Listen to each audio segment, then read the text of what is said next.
Okay, let's get started. And I know this is where I want to start. I can't remember why, but we'll probably figure it out while we're moving along. You all know about the yugas, is that right? Yes? Mm-hmm. Yes. Have you ever heard of the kalpas? Mm-hmm. No. So let's just talk a little bit about this. You know about the 24,000 year cycle and how that goes. Well, it seems like a long time to us, 24,000 years, given that our lifespan might be 90 or 100 years. By the time we get there, the lifespan will be a lot longer. You know that in the higher ages, the lifespan is longer. And we're moving in that direction. We see in the Roman period, I don't know, the lifespan was probably 40, 45 years old. It was a dangerous time to live. In the medieval time a little longer, but now, the lifespan of most people is going to be 80 years or more. And by the time you get to 80 years, you'll probably be looking at 100 and healthy ones, I hope. But that's a very short time compared to 24,000 years. Now, in the cycle of the yugas, we go back just a few thousand years, and we really don't have very much written history. Written history started at a certain point. I don't know how far back it goes. We have some written history certainly from the Roman period, from the Greek period, and some things before. The Egyptians were writing in hieroglyphics, but beyond a certain point, we don't have written history. Anyway, it seems like a long time, but really 24,000 years is very small in terms of a much larger cycle called a day of Brahma. Now 24,000 years multiplied by 1,000. So here we have our simple 24. Multiply that by 1,000 and we have a kalpa. It's just a period of time. Now multiply a kalpa, which is 24,000 times 1,000. Take a kalpa times 1,000. And we have a day of Brahma. It's a long time. We don't have to worry about finishing the day of Kalpa in our lifetime or any time close to us. But anyway, something like 24 billion years or trillion years is a time period in which creation is manifest. There actually is a creation. But being in duality, the day is followed by the night. And we have a night of Brahma. And the night of Brahma is of equal length. I'll tell you a few little things about the day and the night of Brahma. When a day of Brahma begins and souls are created, we talked about souls in the last class, the soul being spirit individualized. That's Yogananda's very handy and very descriptive definition. So, and we're going to be talking about spirit today. So when spirit is individualized, at the beginning of the day of Brahma, souls come out from the unmanifest, from the infinite, into manifestation. Are all of those souls brand new? Are they? Does everybody's soul get created at the beginning of the day of Brahma? What do you think? Sounds reasonable, doesn't it? But it's not like that. Because there are souls that are left over from the previous day of Brahma. Because as long as a day of Brahma is, it's not long enough for all souls to reach illumination and liberation. So there are still souls who are on their spiritual journey, their journey of evolution, who haven't made it yet. And it's part of God's infinite love that He's just, doesn't destroy them. Too bad you didn't make it. No, you get to come back again. So at that point in time, Congratulations. for all of us, here we are again. So when souls come out from the infinite into manifestation again, many of them are at the place on their journey of evolution where they were when the night of Brahma began. Now, some of those souls have already gone beyond the physical state. They don't have any more physical karma. They have been freed from or liberated from the physical plane. They're in the astral plane. So they get to be the angels and the archangels. And there's some souls who are in the causal worlds. We're going to take a look at all of this because this is really a class on cosmology, how the cosmos is set up. So there are souls who have finished their journey through the physical and the astral worlds, but they still have some causal karma. We'll be talking about karma today, to work out. And when the day of Brahma starts, they come back as causal beings. And their evolution continues until they're perfect.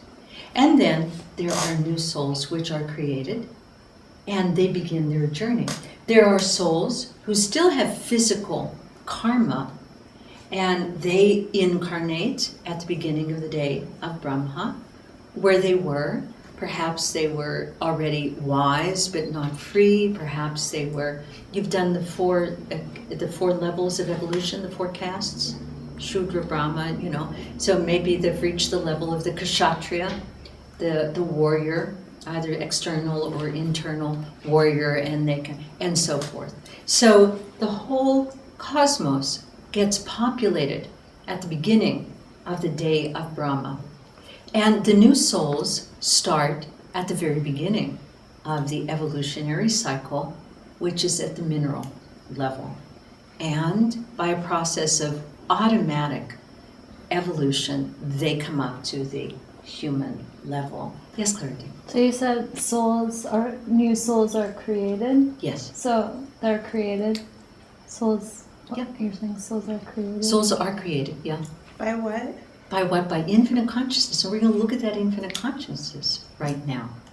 So the whole reason for this introduction is to say that whilst we are in creation right now, and we see all different forms of creation, from the mineral, plant, and animal to the human beings in all of their different stages, we don't see the angelic beings, even though we in many ways cohabitate with them. When the night of Brahma comes and there's not anything that's manifest, there is still something. And what is that something? What is that something that creates? So we're going to talk today about consciousness and what that is. And let's take a look at it. It's not really easy to describe something that doesn't have a form. Like, how do you describe electricity? You can describe what it does, the effects of it, that it illuminates, that it powers, that, whatever. How can you describe the wind? You can describe what it does. It makes things move, it can generate power. So it's very difficult to put a description on something that has no form, but we're going to try to do that today. And I'm not inventing this. This is how the ancient scriptures describe and try to help us to understand.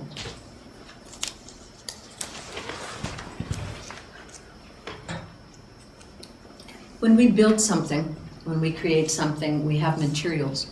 If we're building a house, it could be wood or cement or cob or straw, but we always have something that we're going to make it out of. How did the universe get constructed?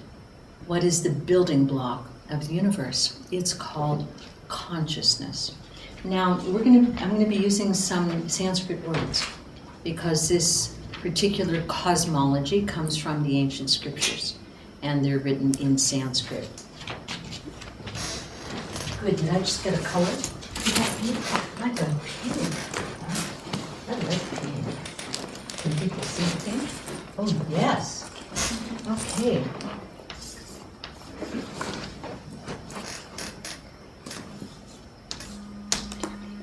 Consciousness. The word for consciousness in Sanskrit is chit, sometimes chid. Somebody has a little phone vibrating?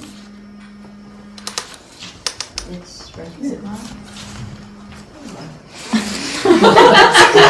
It's like the teacher's allowed. Here, at this college, it's always the teacher's phones that go off. The students don't even carry their phones usually. Perfect. So chid is consciousness. Now, one of India's greatest philosopher saints, in fact, the greatest, the one who is known throughout all of history, his name was Adi Shankaracharya. Did you ever hear his name? Okay, I'll write it for you over here. Adi Shankaracharya. Look at how long it is, gosh. You're going to have to walk all the way up the hill. Adi Shankaracharya. Adi is a title, it means the first. He was the first Shankaracharya, that was his name. And he gave a definition to this consciousness from his own experience. And he defined it as Satchitananda, which is composed of three concepts. Sat, again we have Chid, and Ananda.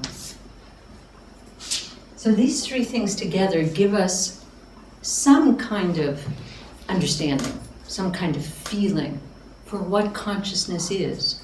What is there when there is nothing that is manifest? Sat is a word, it's part of your name, Satyavan, that means truth, absolute truth. It also means being. Let's look at the concept of being, which is really an interesting one.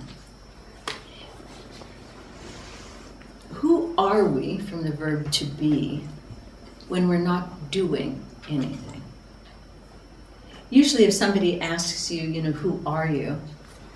You'll answer in terms of what you do. I'm a student. I'm a mother. I'm a teacher. I'm a doctor. I'm an author. I'm a photographer. I'm an artist. Whatever it is. But that's what we do with our time and our energy. But that's not who we are. So Sat is that concept of pure being. And it's kind of like you work really hard at something and then you take a vacation. Maybe you go out to the seaside and you just say, oh, I just want to lay down and be here. And you lie down and you just, you listen to the ocean and you feel the breeze and you don't feel like doing anything. And you just kind of relax into a state of calmness. So Sat is being.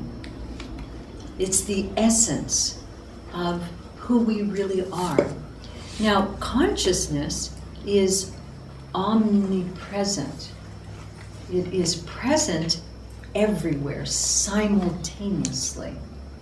And that is being. And that being can do anything, but beyond what it does, it is. One of the practices on the path of Jnana Yoga is to ask oneself the question, who am I? Have you heard this about? Okay. And there was a famous modern saint in India who used this as the center of his sadhana. His name was Ramana Maharshi. And he would have his student, he himself reached illumination by continuously asking the question, who am I? And you have to get through a lot of who I am not before you get to the who am I. And at the bottom of that is just pure being.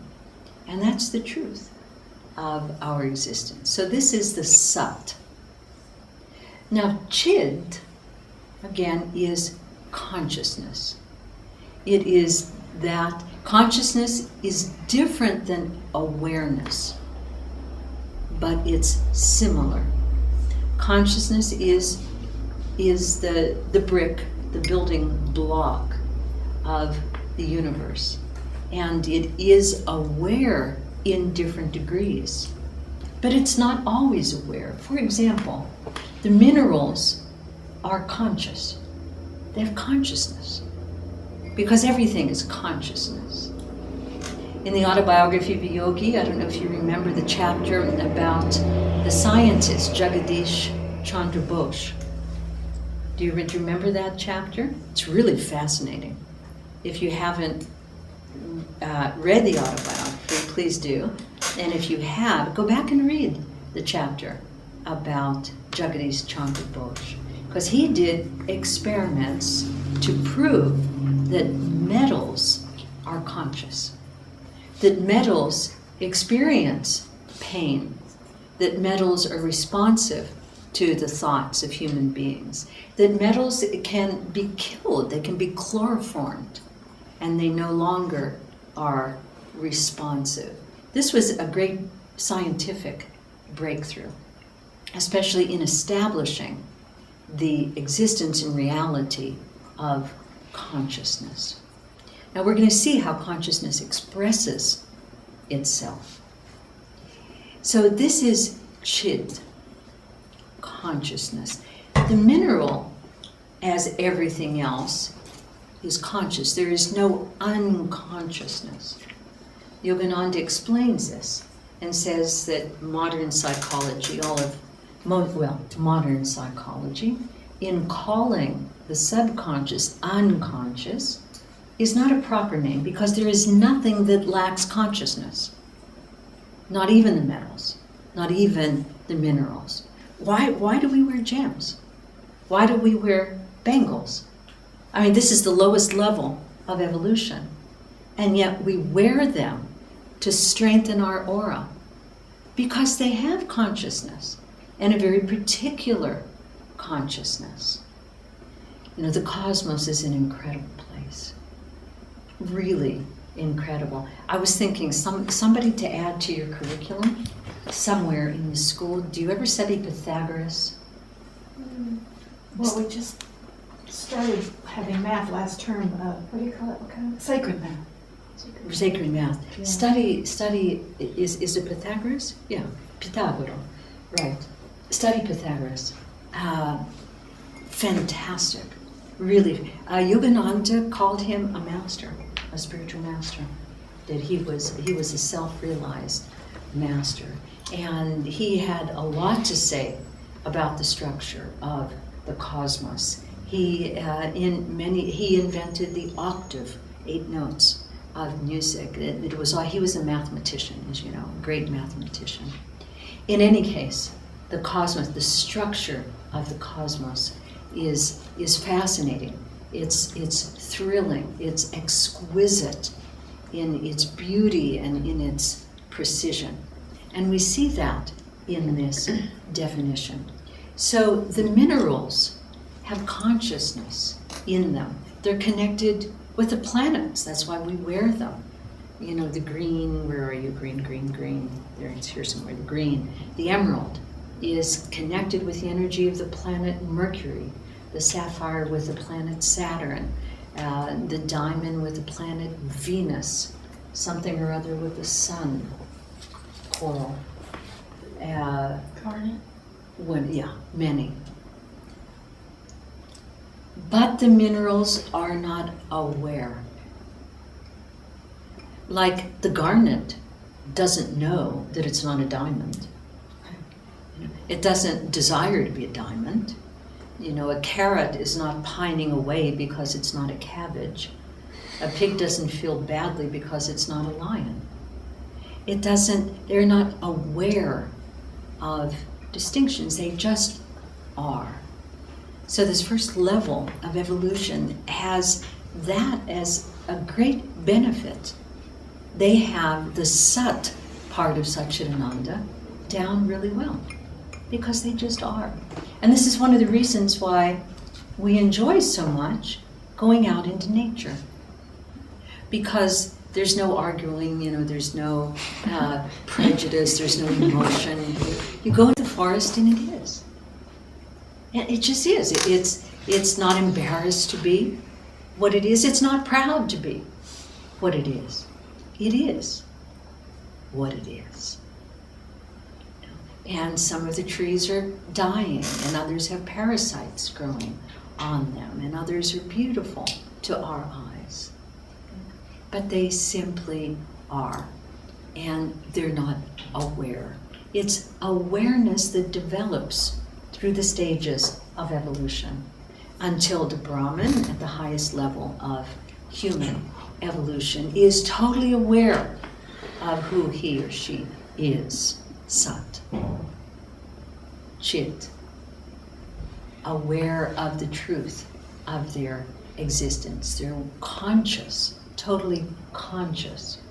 Yogananda said that God, the infinite consciousness, sleeps in the minerals, begins to wake up in the plants, becomes more awake in the animals, and potentially is fully aware in the human being. Now, the Brahman is not the end of evolution. There are, as I said, greater levels of evolution, the higher beings, the ones who are continuing to evolve in other planes. So we have Sat, which is truth, being, pure being, Chit, which is consciousness, the building block of the cosmos, and Ananda is the experience of that, because it is not God or consciousness, is not devoid of experience. It's not a mechanical reality. Often when we see films or read books that are science fiction, looking into the future, it's often so cold, isn't it? The inside of spaceships, and it's all steel and white, and there's no color, there's no warmth. Who would want that? We want to have feeling, not emotion, but feeling. And the feeling that is associated with infinite consciousness in the night of Brahma and the day of Brahma, that feeling is Ananda, which is bliss. And this is where we are all going, to the experience of the bliss of being aware of the truth of our being and of the entire cosmos. So Adi Shankaracharya gave this definition, Sat Chit Ananda. This is, Yogananda's translated this into English by saying, ever new, so help me here, I have a blank, ever existing, ever new, ever existing, ever conscious, ever new bliss, Satchitananda. Sat is existence, ever existing, ever conscious, ever new bliss. So no boredom there. When we're in that state, it's not like eating chocolate every day and getting tired of chocolate. It's just being in the bliss. The bliss, that sense of expansion, the sense of omnipresence, of omniscience, of all of the qualities that we associate with Sat Chit Ananda.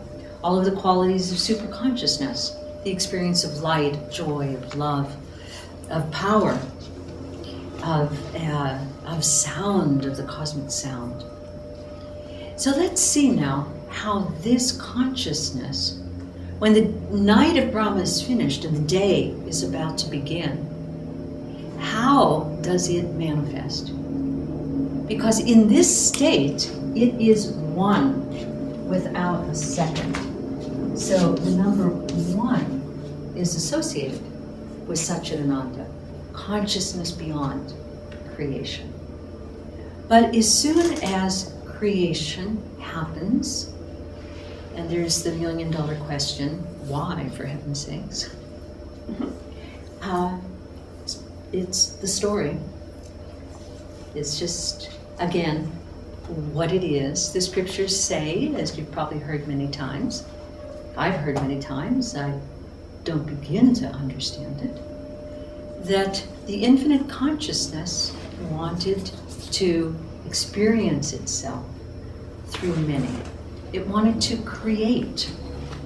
So the nature of creation is creativity, the desire to create. We can't get any more fundamental than the desire to create, and that's what true creativity is about. To create expressions of the infinite consciousness. Now that infinite consciousness is also perfect love. It's perfect bliss. And the desire to express that. So God's desireless desire to express infinite love and bliss was the cause of creation, and there was an instrument for that. There was no bales of hay or stones. He had to find something that could create the universe. And what was it?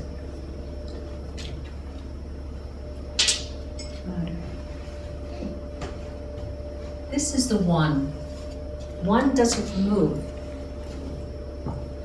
So that in the night of Brahma, nothing is moving. It's all perfectly still. But in this creation, everything is moving. And that's why Pythagoras is so important for your curriculum.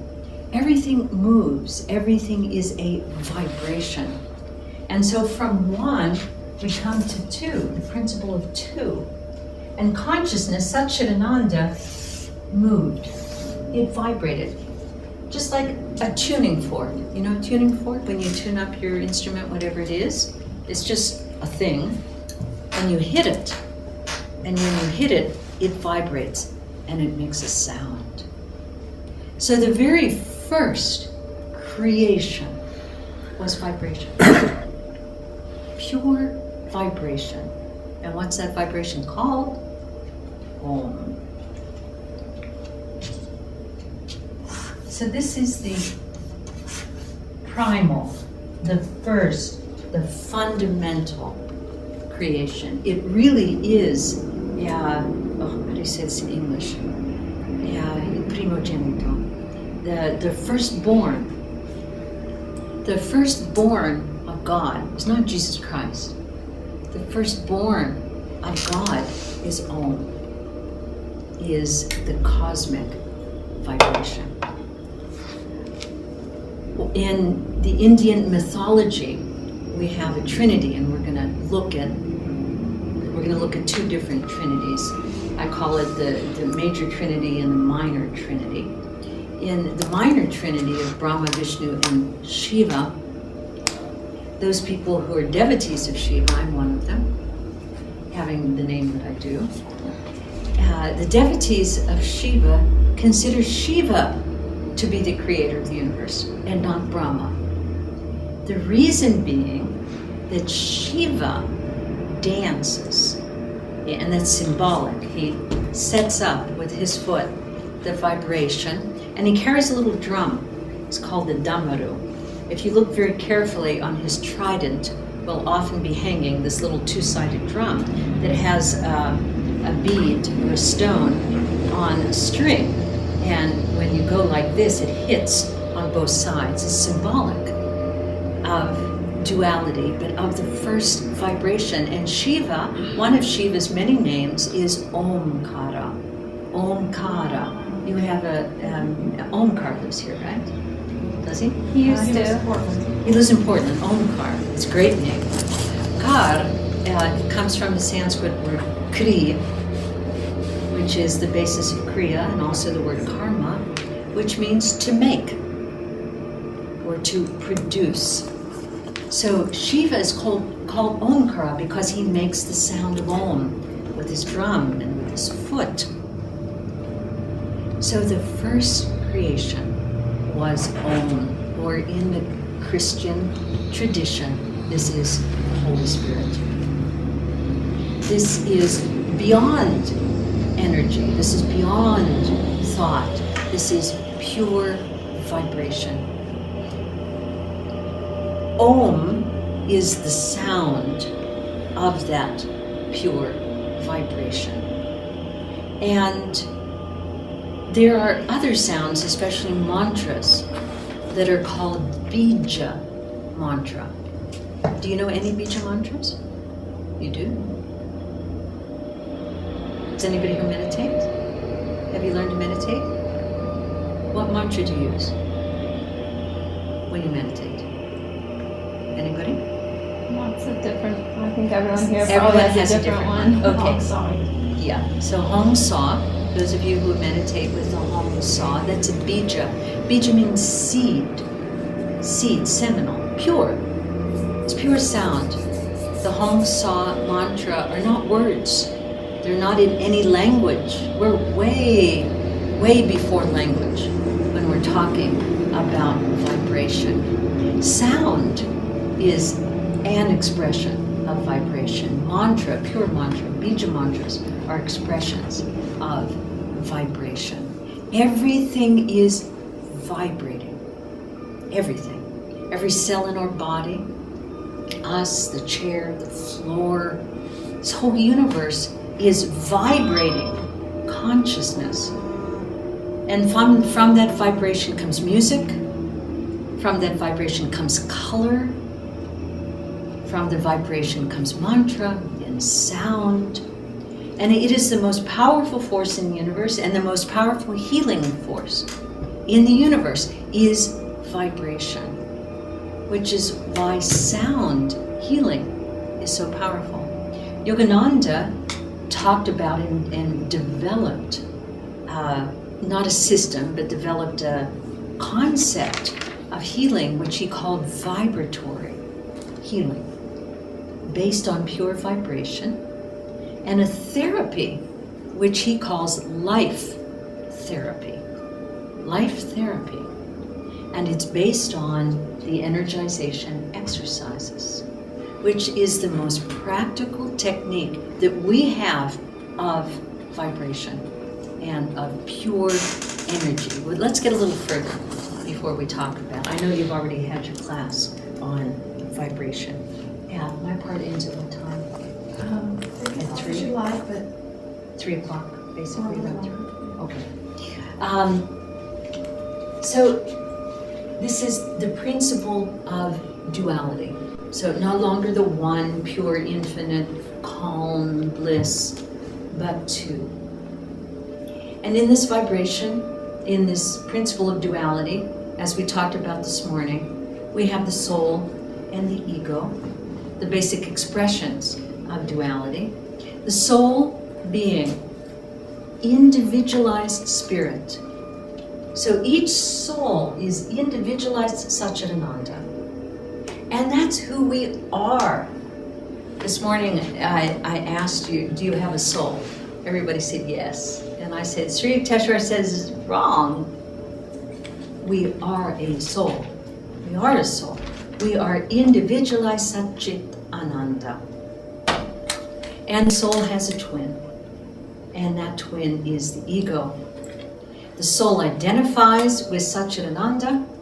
The ego identifies with the creation itself. So that's our basic choice. Yogananda says, really, free will comes down to one basic choice, and only one. With what do we identify? Are we going to identify up the scale with Satchidananda, or are we going to identify down scale, and that be with the physical creation? And we make that choice with every thought we have, with everything we say, with every word that we use. We make that choice. let's go a little further down now, since we're talking about thought. The next expression, next being more concrete. We've come from formlessness into form. You can't see vibration. We can't even hear all of the vibrations, all of the sounds. Dogs can hear more sounds than we can. Birds can see more colors than we can. We come to thought, which is a more concrete expression of Satchidananda. And this is the causal world. Causal meaning that which causes the other things. So there is a whole universe in the cosmology, which is the causal universe. Yogananda says that the astral universe, which we're getting to, is enormous compared to the physical universe. He says, think of a hot air balloon. Got this big, big balloon, and underneath a little basket. He said the physical world is like a little basket compared to the hot air balloon. And then the same again, the astral world to the causal world. It's like the causal world is the hot air balloon and the astral world is. And then the causal world to the infinite consciousness. All right, so thought, as we know, is the progenitor of everything that happens in our life. It all begins with thought. And as the man who made that movie, that exquisite movie last night, one of the most inspiring things I've seen, said, it's all based on our perception. It's on our way of thinking, our point of view, our perspective.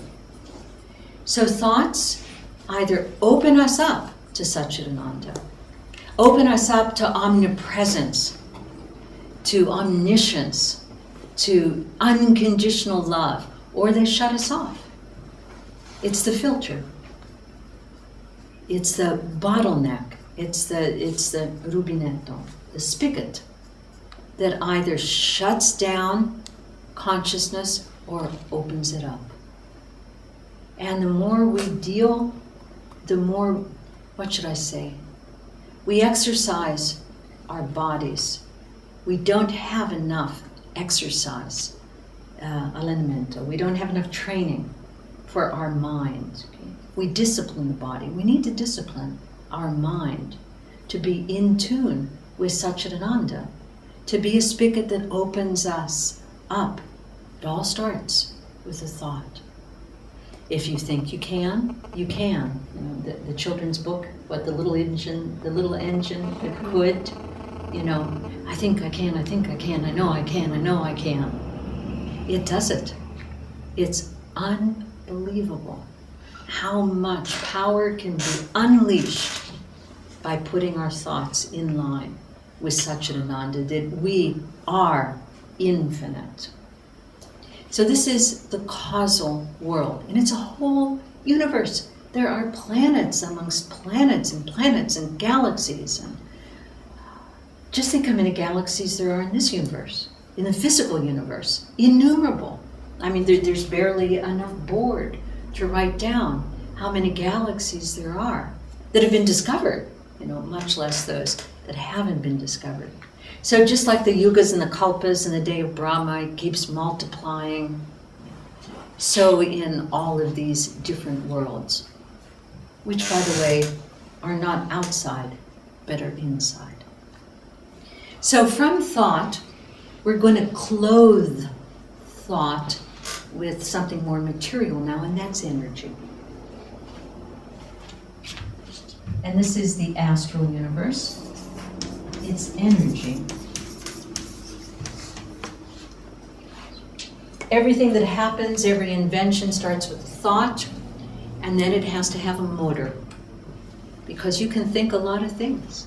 You can wish for a lot of things and desire many things and never realize anything unless you put your power behind it, your energy behind it, willingness to do. So here's the to-do part of the formula. The sat is the to be, And now here we are in the energy universe, and this is the to-do.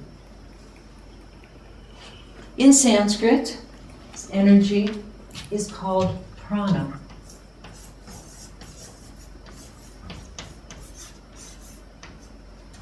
It's the power of creation. The sound of Om, the vibration of Om. This is in Sanskrit. These are 3 vowels in Sanskrit. There's another word for the Om, and that word is pranava. The pranava actually is how it's pronounced. Pranava.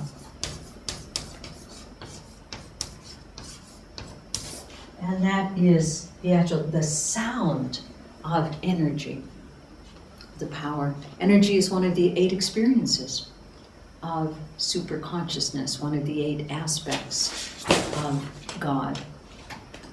So everything is vibrating. Everything is energy. We have an energy body. It's our astral body. It's the Sushumna, it's the Ida and the Pingala. There are channels of energy in the physical body that correspond to the nerves. They're called nadis. Have you heard that word, nadi? There are 108 principal nadis in the body, which is why the mala has 108 beads on it, and innumerable thousands of nadis in our energy body. Again, it's not something we can see, but it's something that we feel.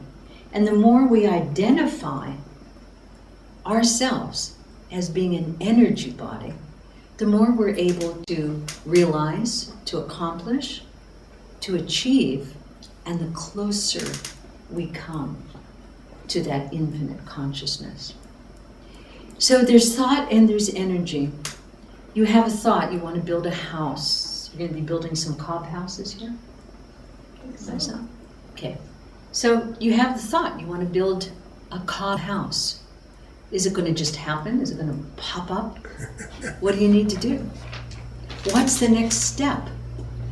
The next step is the energy. Got to make a plan. Maybe find an architect, a designer, bless you, an engineer. That's all energy, engineer. Isn't that, I've never thought about that. Okay, an engineer is somebody who puts energy into somebody else's thought. So you have to put out the energy. You have to find the money, you have to find the building materials, you have to find the time, you have to find the space. It's all about energy. Thoughts aren't enough. Thoughts are important. They open us up or close us down. But once we're open, it's the difference between wishful thinking and willful thinking. I wish, I will. Will means determination. So you put your energy behind it and all over it, and then you come to the physical, material world. And you have your results. So in this class, what you're dealing with is energy, and you want to learn how to use energy in everything. One important thing is not to identify yourself with the material world, not with your own body.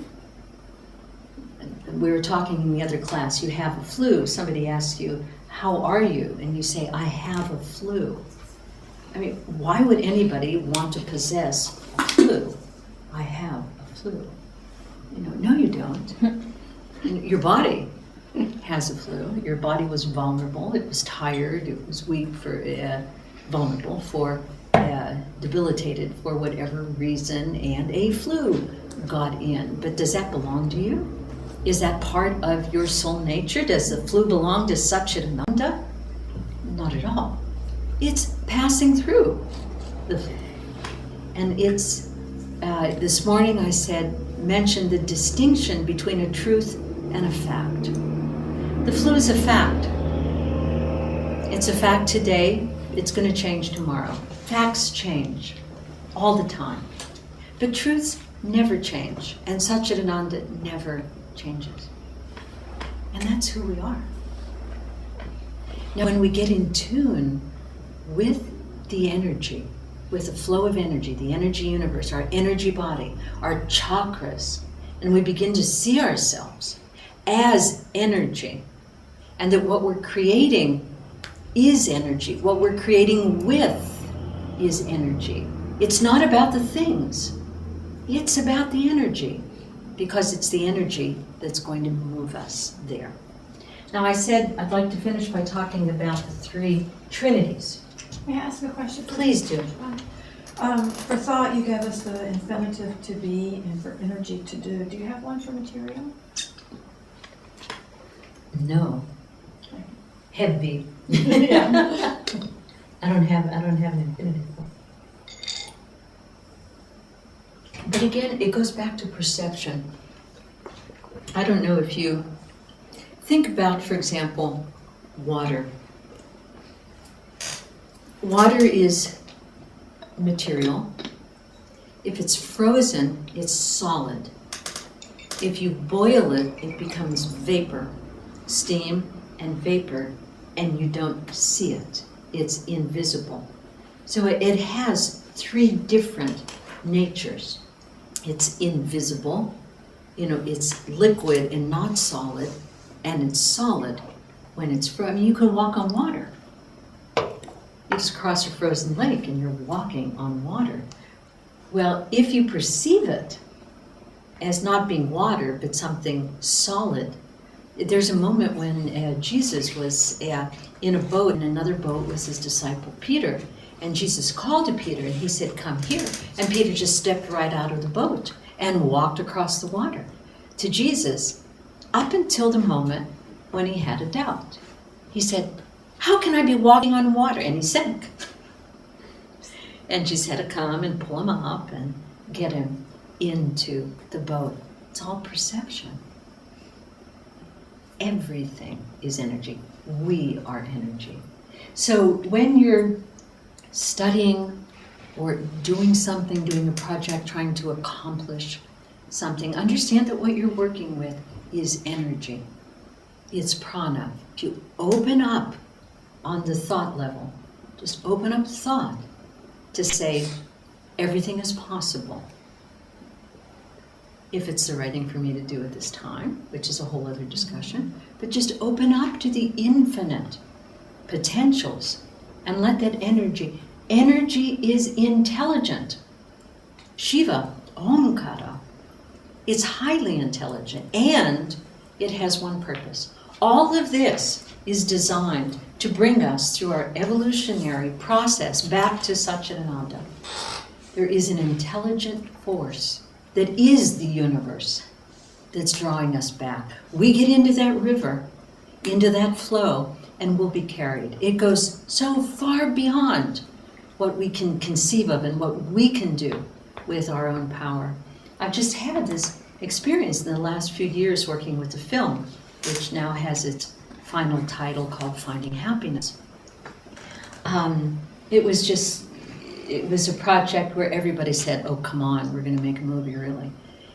And I just thought, okay, let's just get in. Can I find the flow? If God wants this to happen, if Swami says make a movie, all right, we're going to make a movie. And we took Babaji as our patron saint and said, "Look, we really don't know what we're doing, but help us out." And with that, we just got into a flow. And the flow is still going. And it's so intelligent that it knew exactly what was needed, exactly at the right time. It knew who the producer needed to be, who the director needed to be, who the actress needed to be, who the marketer, who the graphic artist needs to be. I had really nothing to do with any of that. I didn't have to make any decisions. I made none of those decisions. I made one decision, who to bring on to raise the money. But everything else, it was moving. It's already there. I mean, the movie was done 3 years ago. I just had to figure it out. how to get from here it is on a piece of paper to it's done and everybody in the world is seeing it and being inspired. And you'll be very inspired. And perhaps you'll have a part in bringing this film to people, because we're just halfway. The movie's finished, by the way. The visual part, the musical score is still being composed. But anyway, it was intelligent. Prana is intelligent. And anything it is that we need to do for our evolution already exists. It's already there. It's in the ether. So our job is getting into the flow. And we have to feel that whatever it is that we're doing is our dharma, is the right thing to do for our spiritual evolution. To bring us from the Vaishya to Kshatriya, Kshatriya up to the Brahman, from the Brahman up to the beyond the Brahman, up to Brahma. And if it is, then we get in the flow. And we have to continue to stimulate that. So I feel, I think, and my experience tells me that the most important spiritual technique that we have is the energization exercises, because it puts us in touch with prana. It is a pure pranayama, a control of energy, and it puts us in touch with our will, because we have to use our will, and in using our will, we get in tune with the divine will. And that's what stimulates the energy. The greater the will, the greater the flow of energy. Do I have time for the 3 Trinities? I can do it in 5. Sure. Okay.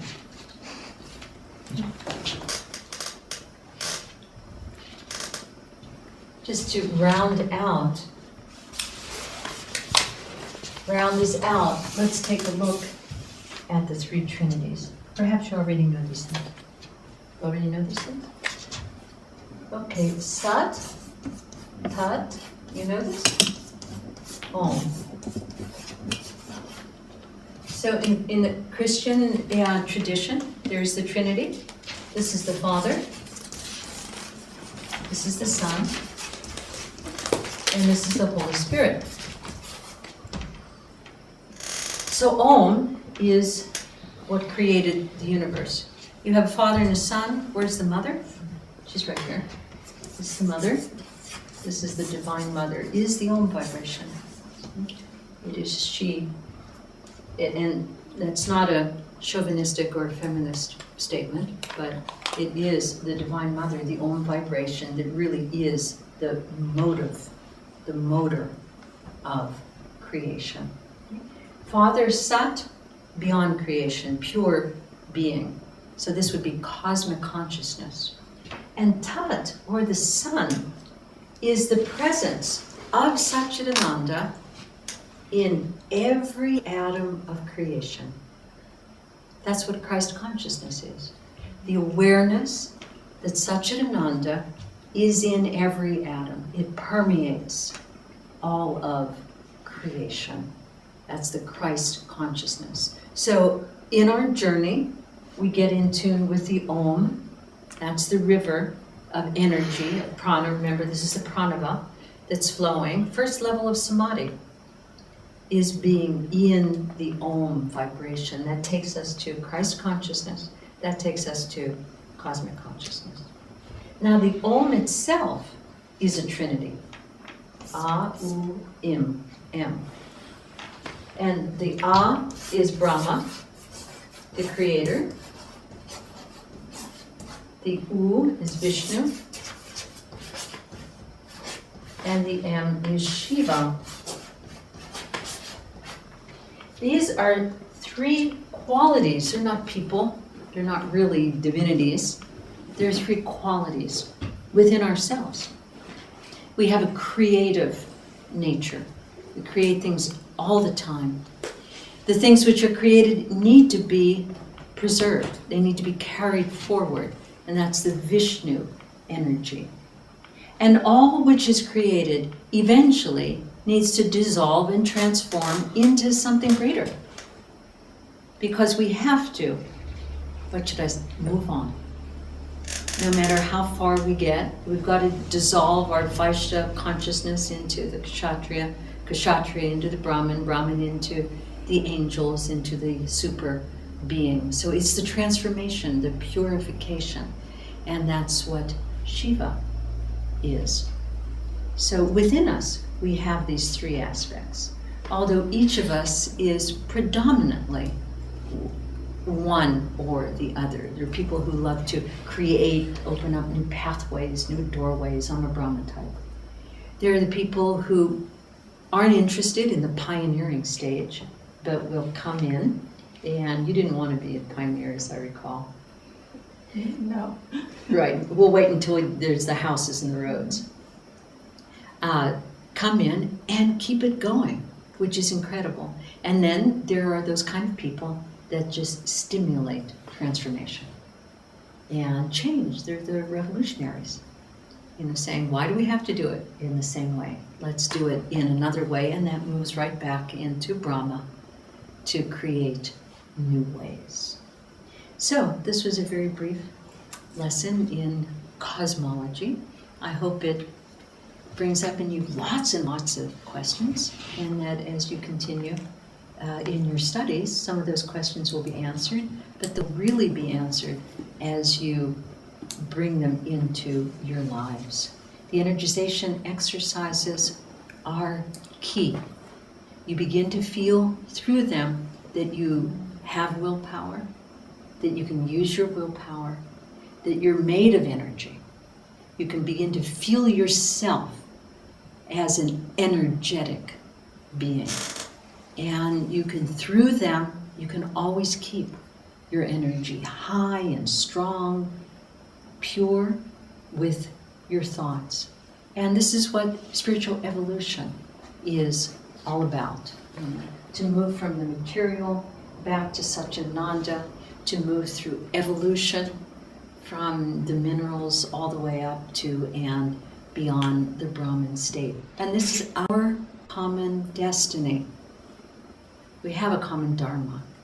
We're all going to Satchidananda, and we're all going to get there sooner or later. And again, that's our one choice. Is it going to be sooner or later? As Swami Kriyananda says, we have one, expression of free will. Are we moving towards God or away from God? And we make that decision with every thought, with every action. Our evolution is really in our hands. Thank you for letting me be here. Thank you. Thank you. Thank you.